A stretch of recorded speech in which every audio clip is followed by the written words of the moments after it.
First story. The dead bride. Beautiful, milky skin, beautiful thin hands. She was so beautiful when they carried her out of the entrance in a dark purple coffin. Harry couldn't take his eyes off the dead girl. He was standing nearby, with a briefcase at the ready, watching the funeral procession. The desire to join was kindled in him, but not out of pity for the dead and her relatives. Because of love. That was the first time he fell in love. Thoughts of that dead girl did not leave the guy's head. Harry, in pairs, during walks, at home, thought about her every second. I even masturbated a couple of times, imagining the coldness of her crotch. It took only 3 days. He became obsessed with the girl, literally longed for her. The urge to follow her was unbearable. A new cemetery has only recently opened. There are not many burials there. There were no special problems. You just need to choose the time when you should steal your bride. Under the cover of night, the light of a flashlight and mysterious forces that helped Harry do his dark work dig up a corpse from the grave. In the afternoon, I skipped couples to wander around the cemetery, find the right tombstone of the woman I love. Her name was Elvira. She was just like Harry, 19 years old. And here she lies in the ground. After all, she also studied, dreamed of something, was interested in something. Now all this has nothing significant. Death takes away without regret those who are on its list. Also, beauty is not able to stop such a terrible event. It's a pity that necromancy is just a fairy tale, because the guy wanted so much to bring his beloved back to life so that she could live forever. In my father's old pickup truck, I calmly drove to a rented apartment. Unnoticed, he took the corpse to his bathroom. I washed my face, put on my own clothes, and sat on the sofa. Warm and affectionate words had been coming from his mouth all this time. It seemed to Harry as if Elvira had heard him. Here, perhaps, there was a slight blush on the cheeks, lips slightly stretched in a smile. "I'm going to make some tea," the guy's voice expressed all his love for his dead girlfriend. Harry brings 2 cups of tea from the kitchen. Sipping a warm drink, he gently stroked Elvira's thighs, bestowed kisses on her neck, and gently touched her breasts. Putting down his cup, Harry hovered over the dead girl, continuing to kiss her neck. The second cup of tea was still untouched. The next day, there was a fuss. Local TV channels were broadcasting a report about the girl's angry grave. Harry followed the news, smiling triumphantly. Elvira was sitting dutifully in the chair. Her lifeless gaze was also directed at the TV screen. "They made so much noise, didn't they?" He grinned, finishing his coffee. "They think they can find us. No matter how it is." Harry acted carefully. There should be no fingerprints. He was wearing gloves. Shoe marks, burned evidence, witnesses. The old watchman was fast asleep in his room. And there was no one else. It was as if fate itself had put everything together so smoothly for him, which was what Harry was proud of. "Okay, I'm late for couples, honey." The guy kisses his daughter-in-law on the cheek and leaves the hall. Now the dead woman was alone in the room, still staring blankly at the black TV screen. There was silence in the apartment. Only the distant screams of the neighbors are heard. Passing cars reflected the glare in the windows. Passers-by were walking back and forth. No one thought that in one of the houses, outside the windows of one apartment, there was a dead girl whose grave is now empty. Harry didn't think about anything but Elvira. He was floating in the clouds, practically not listening to what the teachers were saying. There was a moment when I walked into the wrong audience without even noticing it. He did not notice his acquaintances, only nodded to them and answered dryly. He has no time for human problems now. All his thoughts were occupied only with Elvira. "Honey, I'm home." The answer, of course, is silence. The dead don't talk. The girl was still sitting next to the TV. Harry went into the hall and kissed the top of his beloved's head. "Did you miss me?" "I've really missed you. There were quite a lot of couples today, so I don't have the strength to cook. I bought a pizza on the way home. We're having a simple dinner tonight, dear." Silence, a sign of agreement. Harry carried his beloved to the kitchen in his arms, warmed up the pizza, and began to eat appetizingly, telling what had happened during the day. Elvira listened in silence, couldn't say anything, couldn't even react. She stared blankly at the guy as he ate dinner and talked endlessly. After finishing his pizza, Harry smiled softly, touching his dead sister-in-law's hand. "I love you," he said, and kissed her gently on the lips, demanding nothing in return. Then he gently picks her up and takes her to the bedroom, where he enjoys passionate pleasures with the deceased. She didn't resist, didn't make unnecessary movements, and didn't make any sounds. She lay completely at Harry's mercy. It was fresh inside, a little difficult to enter, but it was even more pleasant, which made the guy finish quickly. Another pass, and another one. Tired, he settled down next to her, hugging her tightly by the shoulders. He gave his virginity to a dead girl. In the morning, Harry felt indignant. There was an unpleasant feeling in the groin, which made it not particularly comfortable to walk. I had to ask for time off, but it's even better this way. After all, now the guy will spend more time with his beloved. "I'm fine," he said softly, sitting the girl on his lap. "It's okay because this is the first time we've made love." Every trip to the bathroom was painful. His penis was already weak, had turned gray, and had difficulty performing its sexual function. Harry's legs would not obey him at all. He literally shuffled around the apartment, but the man was not going to give up. He was taking antibiotics and other pills and did not want to admit that he might have picked up something from the corpse. As long as he had strength, he would continue making love to the deceased girl, carrying her in his arms and taking care of her. In the meantime, the corpse was gradually rotting, and Harry did not care. He had been absent from school for a long time, and he didn't answer the phone or open the door. When Harry finally got to his rented apartment, there was a nasty smell of rotting meat. His legs were completely useless, and the half-rotten corpse of his daughter-in-law was lying nearby. While he could still walk, Harry managed to get a wedding dress, and they had a small wedding ceremony at home. I also organized a festive dinner for the two of them, but Elvira's portion was eaten by insects, and she had no rings on her bony finger, only dark spots on the dress. There were also holes in places where maggots emerged, the only source of food for Harry, who didn't want anyone else to see him in this state. Next to the woman he loved, there were threats of eviction and the police outside the door. There was another world out there, one that Harry had left a long time ago. His world had been lying beside his beloved Elvira the whole time. He was still alive thanks to his love for her. I wish I knew the power of that love. One day, she came back to life. She who had been dead the whole time. Here she was, a miracle that could only happen because of love. Harry was fast asleep, so he did not see his dead wife get out of bed. She approached the guy, leaning lightly. The smell of decay made the guy wake up. He smiled softly, opening his eyes slightly, and said sleepily, "Good morning, my love. Are you up already?" Heavy, hoarse breathing was the only answer. Harry leaned in for a kiss and got it. It was a posthumous kiss, with the taste of iron in his mouth. The dead man, who had been dead, shuffled over to the door and gently pushed on it. One of the neighbors saw this and decided to take action to finally deal with the annoying neighbor of the ill-fated apartment. This opened Pandora's box. The second story. An old man in a wheelchair. It was a quiet and peaceful evening. I had just come home from work after a long and tiring day. This morning, I had a minor argument with one of my drivers, and closer to lunch, I had to meet with my superiors. At the end of my working day, I decided to stay a little longer, just to relax. A few cups of tea, followed by a hot bath, helped to relieve some of the negative energy that had built up throughout the day. This was the 6th cup of tea in a row. I sat modestly by the window, enjoying the sights and sounds of our village's nightlife. Tomorrow was Friday, which meant I could relax a little more. Moreover, my eyes were still heavy, so I decided to sit and watch until I felt like going to bed. The car headlights flickered outside my window, and sometimes silhouettes of people would appear under the light of lanterns.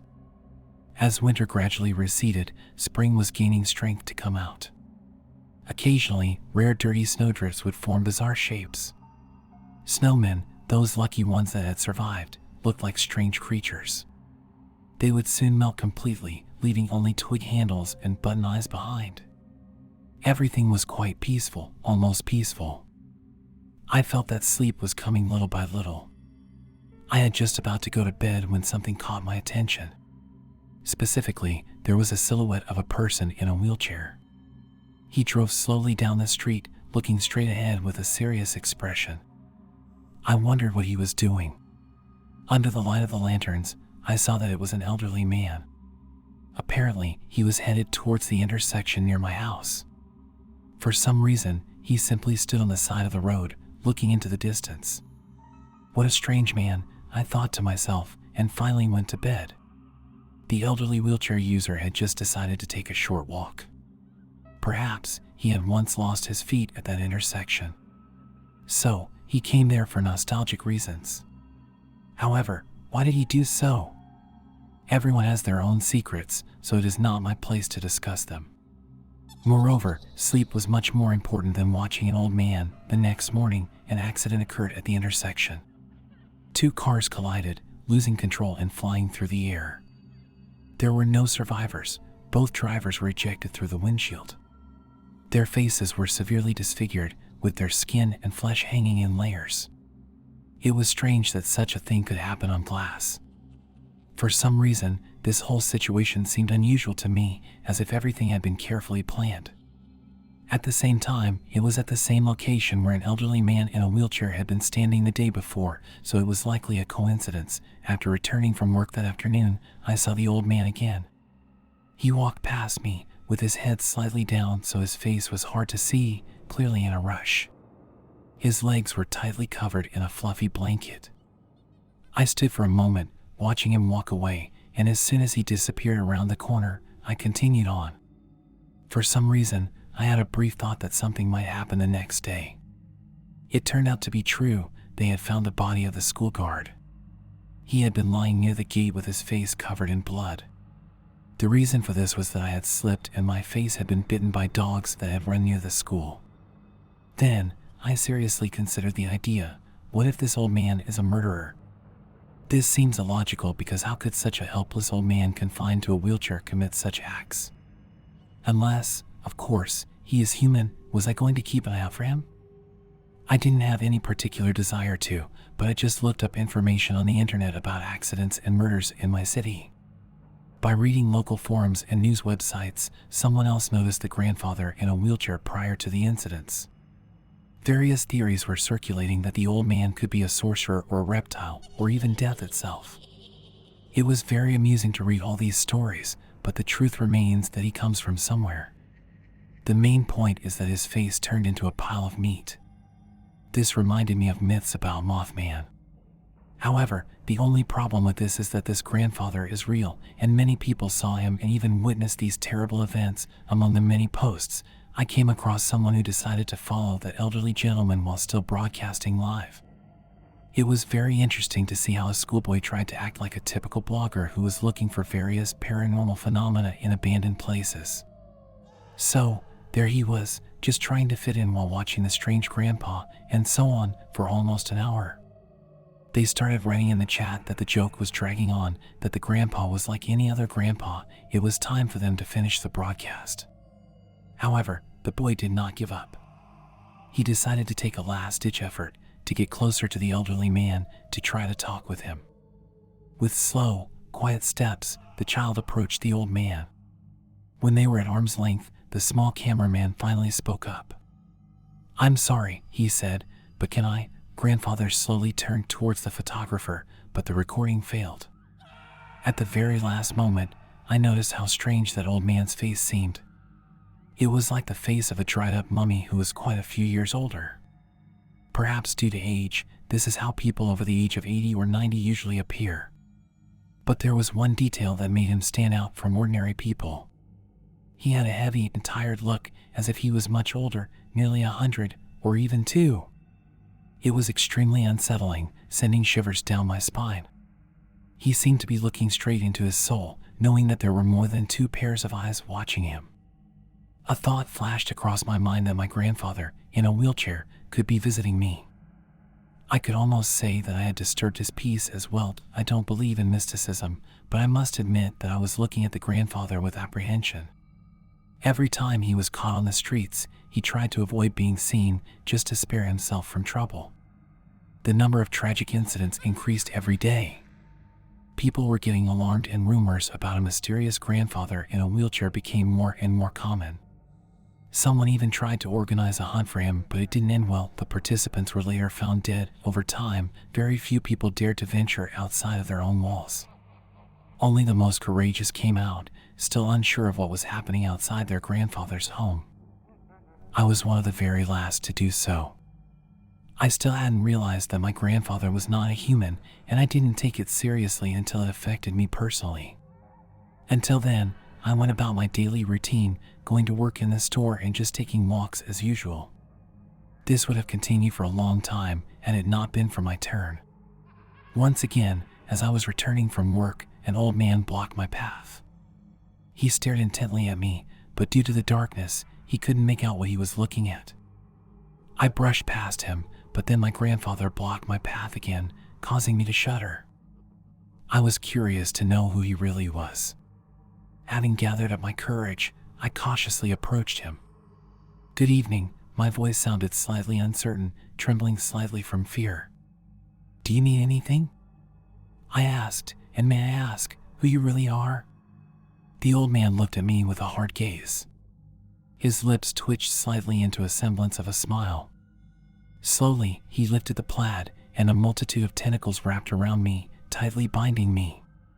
The smile did not fade from the old man's face as I watched in terror as I was dragged into the darkness beneath his plaid. From there, a wild, cold, and incomprehensible odor, like a sea breeze or freshly mown grass, enveloped me. I found myself in a desperate predicament, the tentacles tightly squeezing me, not allowing me to move a single finger. A large mouth, lined with many small needles-like teeth, appeared from beneath the plaid. My end seemed near. The third story, the way home. The bus doors closed behind him with difficulty. An empty bus stop, except for two bearded men who seemed drunk. A light, cold wind blew across the street, dissipating the smell of rain. Darkness had long enveloped the area. It was autumn, the real thing. To be honest, I enjoy this time of year when it's damp and cold.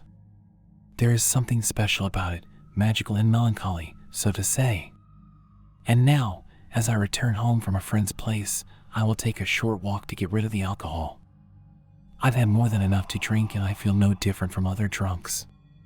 After standing for a while, I moved again. There was a strange feeling in my head that everything around was not real. It's time to drink less and stop degrading. With a light-hearted gait, humming to myself, I strolled home, constantly glancing around. The quietness of the courtyards and the occasional glimpse of passing car headlights added to the beauty of the scene. Yes, there is something special about the city at night. And it is only when you are drunk that you appreciate such beauty. As I was strolling along, I suddenly heard a voice. It was so quiet and faint. Most likely, an elderly lady. I looked around and listened carefully. The voice sounded from the direction of the trash cans. I noticed some commotion there. "Someone, help me. What happened?" I asked casually. "Oh, granddaughter, I fell. I can't get up now. Please, help me." There seemed to be something strange about everything that happened. In particular, as the old lady had said, some guttural sound or something like that while sitting in the barrel. However, I did not pay attention to this because it is common in old age. Therefore, without any unnecessary hesitation, I decided to go and help my grandmother. She, in turn, held out her hands to me. I tried to look at her, but other than an old, battered coat and dirty pants, I couldn't see anything else. The face was well hidden under a handkerchief, like the darkness had swallowed her up. "Oh, thank you, child, thank you," said the old woman. "You're welcome." I didn't even have time to complete the sentence as her hands gripped my forearm tightly. Yes, so tightly, that I could feel my grandmother squeezing the bones of my arm. Hey, Grandma, what are you doing? I tried to break free, but to no avail. The old woman grabbed me tightly. Let me go, I shouted, kicking her, but it did not matter. Then we had to take drastic measures. He pushed the elderly woman towards the trash can with all his strength. Then, somehow, he fought off the woman, hitting the metal surface. The grip on her loosened, she detached herself from him and fell flat, like a puppet. At that moment, his head fell back, revealing her true form. And, oh my goodness, it was not a person. It was an oval head with an elongated face that distorted every second, like a frame, with expressions of emotion, suffering, sadness, anger. After a while, the creature stood up, revealing itself fully. A long and slender gray body covered with mucus, with disproportionately small limbs. Its hands, with long nails, were bent at the elbows, and in place of feet, there were some sort of hooves. This something was approaching me with a strange gait. I couldn't resist and fell backward on the wet pavement, leaning back and resting my back against a fence. His breath was labored and sweat dripped down his forehead. With effort, I managed to get up and ran away, but that wasn't enough. There was a loud clatter of hoofs behind him. I turned my head a half-turn and saw this creature rushing after me at decent car speeds, staggering side to side and flapping its arms like wings. I couldn't help screaming. My legs took me to the house by themselves. Without stopping along the way, I just kept running, but then an unexpected surprise waited for me. When I reached the road, the only obstacle between my house and me, I paused for a moment and took a look around. Then, I noticed two silhouettes on the other side. They were standing there in the dark, beyond the reach of the streetlights. They simply stood and looked at something, and I was glad to see that they were human. I started yelling something unintelligible at them and waving my arms, but that was a poor decision. As I realize now, those two figures were clearly not human, and it was only later that I realized it. I recoiled back and nearly fell, running in the opposite direction. Those creatures blocked my path home. Now, I do not know where to turn. All I can do is keep running to escape from those creatures as their footsteps echoed behind them. The closer they got, the more tired I became. My strength began to leave me, and I could not run any longer. Is this my end? I stopped for a moment near a residential building to catch my breath. The creatures were behind me, so I had time. While enjoying a moment of peace, I noticed a basement. In the dark, I saw that the door was open. Apparently, one of the residents had forgotten to close it. Luckily, I rushed there. When I found myself in the dark basement, I quickly closed the door and leaned against it. My lungs burned and my legs were exhausted, so I fell back on my heels. Outside the door, there was a commotion. The creatures gathered around the door but had no idea how to handle it. They laughed and muttered, communicating with each other. I had to hold my breath and try not to make any noise until they left. After several long minutes, the creatures parted. I felt like I was about to pass out. My lungs were on fire, my head was spinning. I tried to hang on to my last breath, but I still fell into a world of dreams. I have no idea how long I slept. My body hurt all over, and it was freezing cold. Unpleasant feelings followed those events. I didn't realize right away that I had been trapped in the basement. A cautious figure emerged from hiding. The bright sunlight hit my eyes. Was it over? I couldn't believe I had escaped those creepy monsters. Outside, it was daytime. People were walking around, cars driving back and forth. Dazed after the night's events, I headed towards my house. It was over, but people's surprised glances and whispered comments followed me. My appearance clearly showed that I had escaped the yellow house, but at that moment, the most important thing was getting home. It could all be attributed to alcohol intoxication, but for some reason, it wasn't enough. I wasn't so drunk that day that I couldn't see the devils in a box. This incident would probably have been forgotten if I hadn't encountered them again on winter's evening when I was going to the store to buy bread. After our first encounter, there were more of them around. And now, it seems to me, this time I won't be so lucky.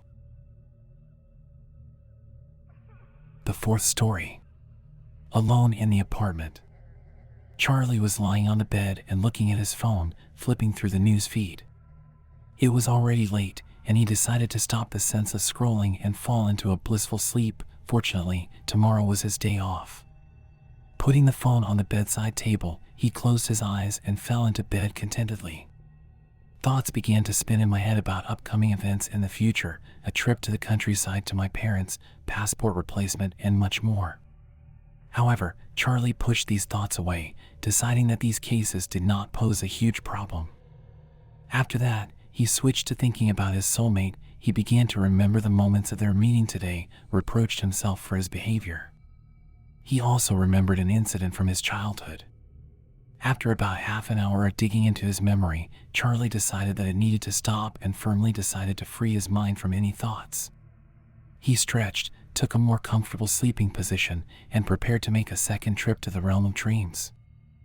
I couldn't completely get rid of the thoughts that were climbing into my head, but they began to seem vague. Everything was going to the point that Charlie was about to fall asleep. However, at one point, his heart began to pound wildly.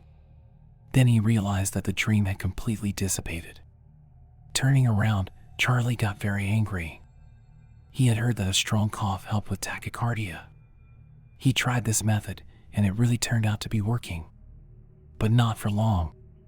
It was the third hour of Charlie's desperate struggle to sleep. In addition to tachycardia, the obsessive knocking of the wall clock was added to the irritation factors. Charlie was almost beside himself, but then he remembered that the wall clock had not been working for 3 months because of a dead battery. At first he was a little scared, but then he quickly came up with a not entirely rational explanation for this. Maybe it's the remnants of the battery charge that worked. We'll have to see it tomorrow. 10 minutes later, he heard a strong cough that thundered throughout the apartment. This scared him more than the sound of the clock, but the explanation was found just as quickly. The noise insulation is terrible. The neighbor is coughing now. My heart began to beat even harder, despite the rationalization of what was happening around me. Charlie decided that he was unlikely to fall asleep and reached for the phone, which had been lying on the bedside table all this time. Groping for the phone, Charlie accidentally knocked it off the bedside table, and it fell to the floor with a crash. Charlie cursed and reached down to the floor to feel for the fallen phone. However, it was not possible to find him by touch, and he decided to turn on the light in the room. He got out of bed, pressed the switch button, but the light did not come on.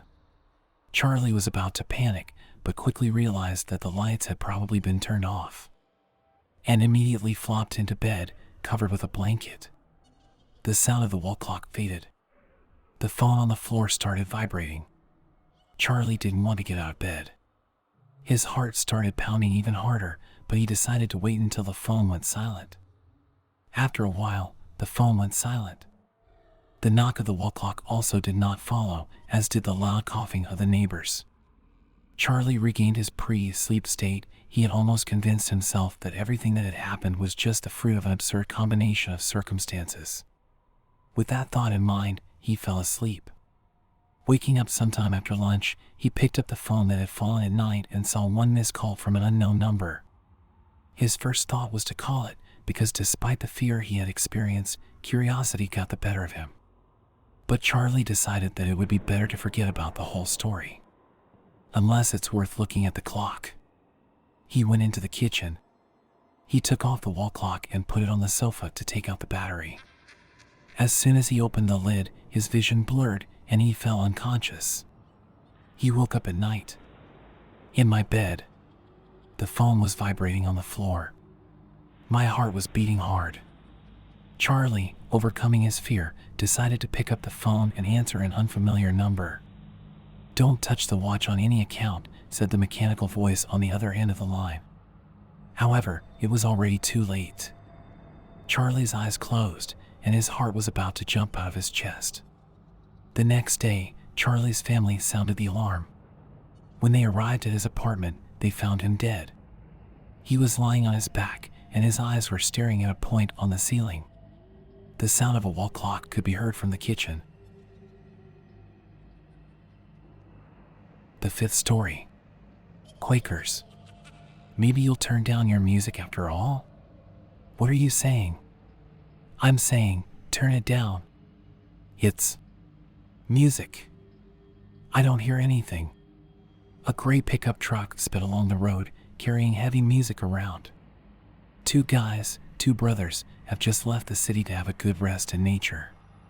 Sam, the one who didn't turn down the music, sang along to the song, rhythmically tapping his fingers on the steering wheel. Richard had to endure all this while enjoying the view from the window. Of course, he loved hard rock, but his head was already cracking from such a loud sound.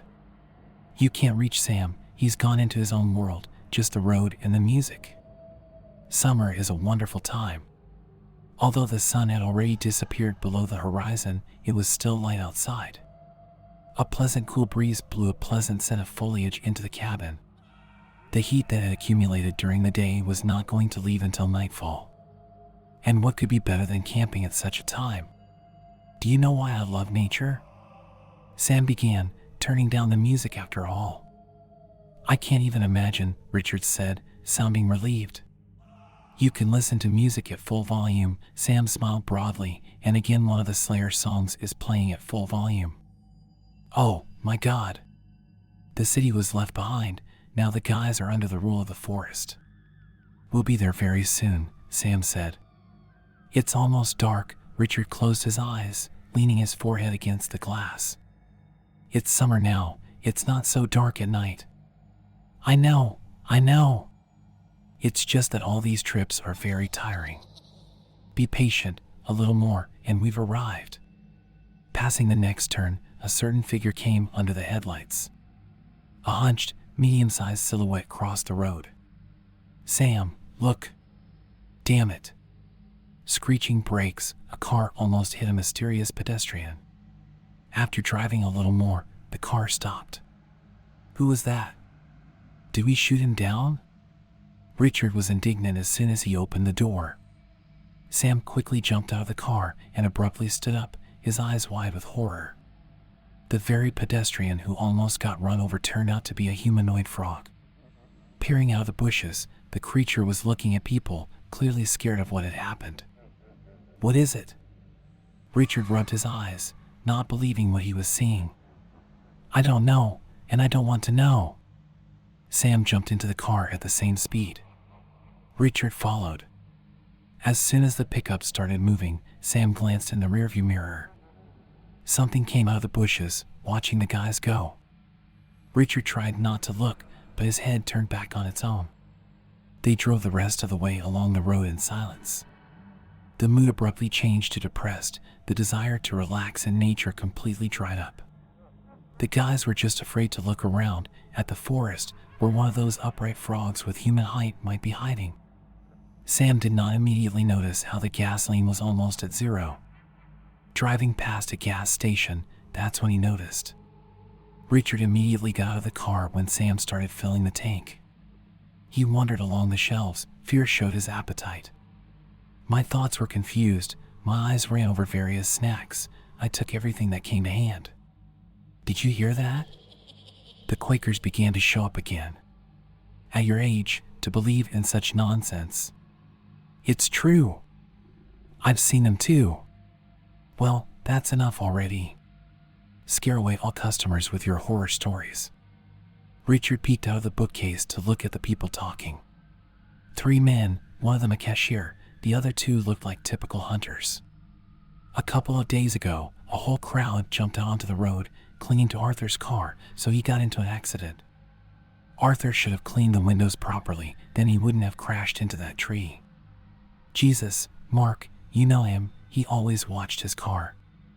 While the speakers were arguing, Richard went to the cash register. The cashier punched through the goods, continuing to argue with his comrades. Richard listened attentively to their conversation, becoming more and more afraid in his heart. Those very Quakers, those very big frogs, just the thought of the reality of their existence made my knees shake. After paying, Richard almost runs out of the store, returning back to the pickup truck. Did you pay for the gas? Sam doesn't immediately notice the food in his brother's hands. Yeah, Richard said shortly. Why are you so worried? Nothing. Let's just go back to the city. Let's have a snack first. The pickup truck pulled away from the gas station a little and stood on the side of the road. Sam carefully takes a pack of chips and juice. Richard, meanwhile, was not going to start the meal. He stared out the window into the darkness of the forest, afraid to see the face of that green creature. "Why are you eating?" "I'll eat at home." "Listen, brother, maybe we imagined it all. If not, then just some dude in a hyper-realistic frog costume decided to take a walk in the woods. Most likely, he ran away from some kind of gathering." "I do not know what to think, Sam." In the store, 2 hunters were talking about some Quakers. "My God, you believed in the tales of underachievers with alcohol experience." Richard just sighed heavily and decided to start eating the chips anyway. The guys ate in silence and turned back towards the city. Several pairs of eyes from the forest stared at the trail of the departing pickup truck. "Quakers is a funny name, isn't it?" Sam grinned. "It's like something out of a children's cartoon. You know, from the morning programs for toddlers, that's what the characters are usually called." "Well, you get it." Richard listened in silence to what his brother was saying, already falling asleep a little. He no longer thought about what had happened. He wanted to get home as soon as possible, but the screeching of brakes brought him back to the real world. "What happened?" Richard asked wearily, focusing his gaze on the road. There was a crowd of giant frogs in front. They looked at the pickup truck with some curiosity, making a clear croak like the most ordinary frogs. They kept a decent distance, but they were still a little afraid of the car. The guys watched them in horror, unable to say anything. "Crush them." Richard broke the silence first. "Are you serious?" Sam shook his head, not wanting to believe what was happening. "I said, crush them, damn it." Sam pressed the accelerator all the way down, and the pickup drove straight at the Quaker. A couple managed to knock them down. The rest jumped on the car, which made Sam not see the road, and the pickup truck flew into a tree, pinning down one of the greens. For a moment, the brothers lost consciousness. The sound of a horn broke the forest symphony. Smoke was coming from under the hood, and the pickup truck was no longer able to go any further. "Other Quakers have gone into hiding." Sam was the first to recover. The headache was reverberating with hundreds of sledgehammers on his skull. He could not stand on his feet normally. He fell out of the driver's seat, barely knocking out the door, and crawled away. Sam, are you alive?" My brother's voice rang out. Richard was pinned down. His left leg was injured. He couldn't get out himself. Sam stared at his brother, who was writhing in pain, in disbelief, trying to sort out his thoughts. I'm going to call for help." Sam walked out onto an empty road. It's already quite dark. Few people would have passed at such a time. It's a long way to the gas station. Sam was almost crying from the hopelessness of the situation. It's like you're in a crazy nightmare and you still don't wake up. Richard's scream was heard. The Quakers had already reached him. One of them was swallowing the poor guy alive right on the spot. Sam didn't have time to save his brother. He hid behind a tree, watching as Richard's legs twitched. His face and palms stood out through the skin of the upright frog. He was still fighting for life. After a couple of minutes, the legs were gone. There was no way to save the guy. God save and preserve. Sam crossed himself and ran out onto the road again. He ran and ran as long as he stayed on his feet, not knowing exactly where he was running. There was no surveillance on him. Sam did not hear the sounds of frog paws slapping or croaking. The hope of salvation was kindled in him. Suddenly now, at any second, the headlights of a passing car will appear, but this did not happen. His legs were getting wobbly, and his strength was leaving him. Sam was no longer running, shuffling, falling at every step. A couple more meters, and Sam fell, not feeling his body. Fatigue has taken its toll. There is no hope anymore. At the last moment, headlights flashed in the distance. Sam struggled to his feet, peering. For a moment the thought occurred to him that he was imagining it. But no, someone was driving in his direction. The guy somehow crawled to the curb. Very soon the car will pass. It will be saved. Someone grabbed his legs. Sam turned around. He didn't even scream. The green monster, a frog as tall as a man dragged him into the forest, moving freely on its hind legs. The car drove past. The driver did not even suspect that he had almost witnessed another Quaker feast. A fight had just begun in the bushes between two humanoid amphibians for a victim. The sixth story. Games. It happened in the evening. As always, a group of young guys gathered at Anya's friend's house. They watched movies all evening, having bought several bottles of Fanta and chips in advance. But everything always gets boring at one point. After the movies, they didn't know what to do until Dennis suggested summoning a spirit. Everyone immediately became eager to look at the other world, although they knew that all these were games and no spirit would come to them. They went to a store on the ground floor of a high-rise building.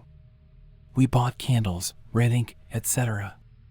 Here the guys are sitting in a circle and saying 3 times, "I bind my soul to another world forever, so come and take it away." For 2 hours they waited for something, sticking to their phones, until Igor, sitting in the kitchen drinking tea, screamed. The screams lasted for 5 seconds, then they subsided.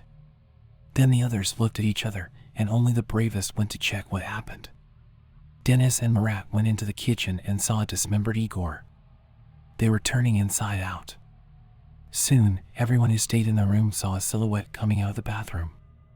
It turned out to be a man with a cleaver in his hands. When Dennis and Marat returned, they saw that everyone in the room also had severed limbs like Igor's.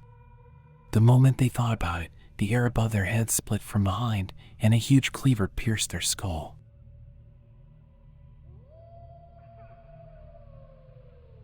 The seventh story. Another world. Down, left, down, left, down, left. The endless zigzag of the street. Empty houses stand along the road. Sometimes voices can be heard from these houses. I'm alone. I wander through a gloomy world. Another world, different from the present one, full of people, cars, and houses.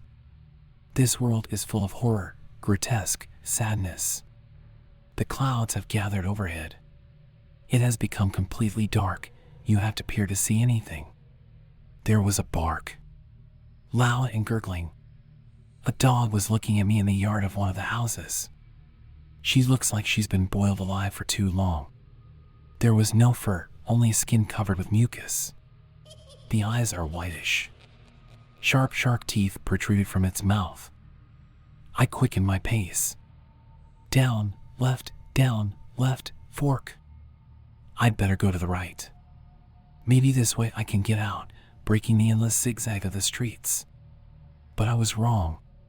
Nothing like that happened. There was simply no way out in this world. If you hit it, you won't get out. You'll just have to die. A giant cross of human bodies appeared ahead, crusted in places with blood and feces.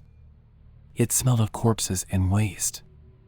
I had to close my nose so as not to inadvertently smell the fetid smell and quickly pass by. Crossroad. I don't even know where to go. I'm already desperate because there's no way out. But we have to move on. On and on. Until my legs give out. I went straight ahead. Creepy creatures look out of the windows of houses. Completely white, bald, faceless, and naked. They're watching me closely, even though they don't have eyes. They don't need eyesight, and they feel me so well. I don't pay attention to them. I'm trying, at least. Children ran past me, looking like porcelain dolls. They were connected by threads, as if they wanted to make Siamese twins. Their little feet were tapping loudly on the road. The children were laughing merrily, opening their mouths, running, jumping, but they didn't notice me. Thank God. An endless straight road. It became a little brighter. The wind was winding its sad melody with the help of leaves and dry grass. There was a rumble overhead. Looking up, I saw a skull floating in the sky. He slowly opened and closed his mouth, making an eerie hum. I stopped to follow him. And until the skull disappeared from sight, I just stood there, continuing my observation. Fog. The smoke began to engulf this world. Silhouettes are visible in this fog. Hard to distinguish. There's no time to look at them now. Although, I still won't find a way out. I stopped, spread my arms out to the sides, and closed my eyes. The ground trembled under my feet. Here it is, my end. The fog has already engulfed me. I can feel it. It's time.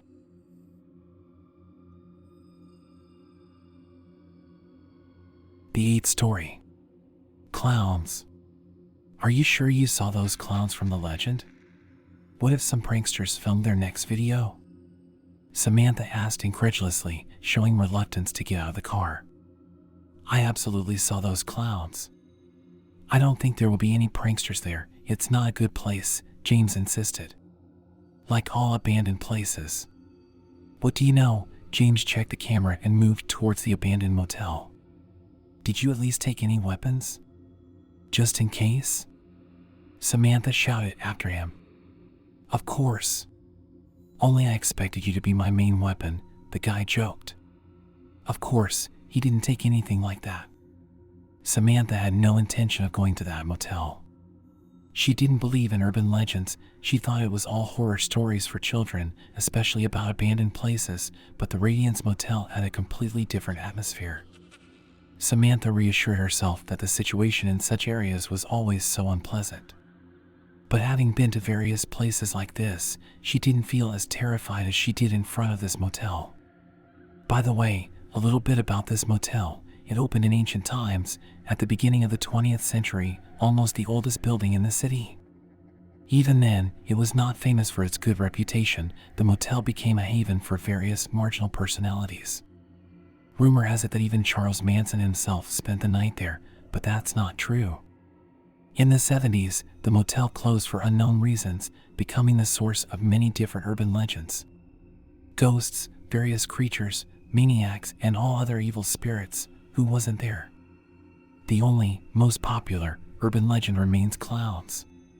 It is not known where it all started. There were just stories about some strange types in clown costumes living in an abandoned motel on a permanent basis. Someone there saw them in the middle of the night, as it usually happens, and they took off. It was only after rumors about clowns in the motel began to spread that people's corpses began to be found there. Homeless, random people, and curious. Some even had cameras with recordings. Some of them penetrated the network, which caused a lot of endless disputes. Is it really all, or is it staged? Samantha knew about it, but she tried not to think about it. Of course, she was worried about James, but the motel scared her more. It seemed as if the building itself was alive, without any monsters or any creepy clowns. Damn, the girl finally gave up. Her feelings took over, and she got out of the car. We need to find James before he gets into trouble. Meanwhile, James wandered around the first floor of the motel, looking into the rooms that were open. Of course, there was little of interest. All the rooms were empty, dirty, and dusty. Some contained the belongings of the last guests. James even came across a room where a pair of vibrators lay under the bed, the most curious find. Nothing else like that, the most ordinary things. It was almost the same on the second floor, but the doors of several rooms at the end of the corridor were open. James slowed his pace, pointing the camera towards the open rooms. It's good that the camera is in night mode. It's too dark. James kept saying that he had forgotten the most important thing, a flashlight, and had to use a pathetic semblance of a flashlight on an antediluvian phone. A couple of steps remained to the end of the corridor. Suddenly loud laughter rang out. It clearly came from open rooms. Footsteps followed the laughter. Someone in a ridiculous clown outfit appeared from the room. A shabby suit, poorly applied makeup, a red nose hanging on a string behind his ear. The one who appeared seemed strangely sad. He hid his hands behind his back, looking at James, swaying slightly. "Hello?" James said softly, afraid to approach the clown. The clown did not react in any way, continuing to stand in one place. So they stood for several long minutes until the clown showed his hands a very heavy hammer with a rusty metal head. James flinched at the sight of such a powerful weapon and began to step back. The clown was approaching him, brandishing an instrument. The guy turned around and ran to the exit. The camera fell out of his hands, leaving only the flashlight. Just before James reaches the stairs, a brick flies into his head. The guy grabs the railing, but due to a blow to the head, he turns over and falls flat. One of the rooms that was previously closed turned out to be occupied. A clown with bright makeup and a red wig runs out of his hiding place, overcomes the stairwell in a few jumps, takes the brick that he launched at James, and began to hit him on the head. A sad clown appeared. He looked at his partner resentfully, pouting, and the red-haired clown did not notice him until he completely turned the guy's head into mush. Only then did he turn his attention to his brother and spread his hands. The sad clown stamped his foot hard and went up to his room, muttering something angrily to himself. "James, where are you?" Samantha screamed, tripping over everything that came under her feet. She was already regretting that she had come here at all. She had been calling her boyfriend for several minutes, but he did not respond in any way. The motel is small. I have to somehow hear her loud screams. "Damn it, James. It's not funny anymore," muttered Samantha and turned around. I had just taken a step when a silhouette appeared in the aisle. Samantha looked closely, but because of the darkness she couldn't really see. She noticed only baggy trousers, a circumference, and a hat. The silhouette had a very low stature, which seemed as if a fat child was standing there. "Hey, who's there?" Samantha walked lightly to the aisle, trying not to fall. The silhouette stood motionless while the girl came a little closer to him. Only then, with a wild scream, someone ran at her, throwing his arms up. The last thing Samantha saw was a very fat and short clown with a devilish grin, bearing a row of crooked teeth and an axe in his hands.